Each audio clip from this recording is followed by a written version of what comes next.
Dhruv surgeon നായകനാവുന്ന Martin സിനിമയുടെ first single ഇപ്പോൾ പുറത്തു വന്നിട്ടുണ്ട്. കൂലി സിനിമയുടെ ഭാഗത്തുനിന്ന് രജനീകാന്തിന്റെ ക്യാരക്ടർ പോസ്റ്റർ പുറത്തു വന്നിരിക്കുകയാണ്. ദേവ എന്നാണ് രജനീകാന്തിന്റെ കഥാപാത്രത്തിന്റെ പേര്.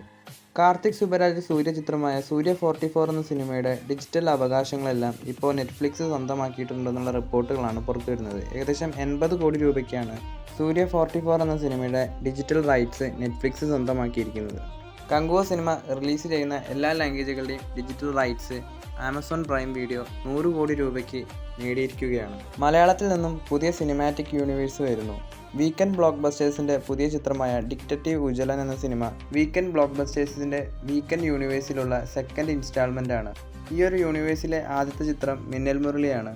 ഡിറ്റക്റ്റീവ് ഉജ്ജ്വലൻ എന്ന സിനിമയിൽ നായകനായിട്ട് എത്തുന്നത് ധ്യാൻ ശ്രീനിവാസനാണ്. ഇന്നലെ ഈ ഒരു സിനിമയുടെ പ്രൊമോ വീഡിയോ പുറത്തു വന്നിരുന്നു. ഈ ഒരു വീഡിയോയിൽ തന്നെ മിന്നൽ മുരളി റെഫറൻസുകളൊക്കെ നമുക്ക് കാണാം. ധ്യാൻ ശ്രീനിവാസൻ്റെ ഉജ്ജ്വലൻ എന്ന കഥാപാത്രം നോക്കുന്ന മാപ്പിൽ മഞ്ചാടിക്കാടും കുറുക്കൻമൂലയൊക്കെ നമുക്ക് വ്യക്തമായിട്ട് തന്നെ കാണാം. ചിലപ്പോൾ ഈ ഒരു സിനിമയുടെ ക്ലൈമാക്സ് ഭാഗത്ത് മിന്നൽ മുരളി 2ൻ്റെ ഹിൻ്റൊക്കെ കൊടുക്കാൻ ചാൻസ് ഉണ്ട്. ഡിറ്റക്റ്റീവ് ഉജ്ജ്വലൻ എന്ന ഒരു ലോക്കൽ ഡിറ്റക്റ്റീവായിട്ടാണ് ധ്യാൻ ശ്രീനിവാസൻ ഈ ഒരു സിനിമയിൽ എത്തുന്നത്. എന്തായാലും നല്ലൊരു ബീജവും കിടിലൻ മേക്കിങ്ങും തന്നെയാണ് ഈ ഒരു പ്രൊമോ വീഡിയോയിൽ നമുക്ക് കാണുന്നത്. എന്തായാലും 2025 ഈ ഒരു സിനിമയുടെ റിലീസ്.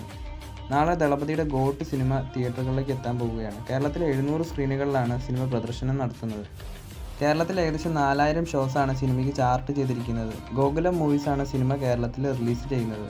50 കോടിയോളം രൂപ സിനിമയുടെ പ്രീസെയിൽ ക്ലോസ് ചെയ്തിട്ടുണ്ട്. എന്തായാലും സിനിമയുടെ ആദ്യ അഭിപ്രായങ്ങൾക്കായി നമുക്ക് കാത്തിരിക്കാം.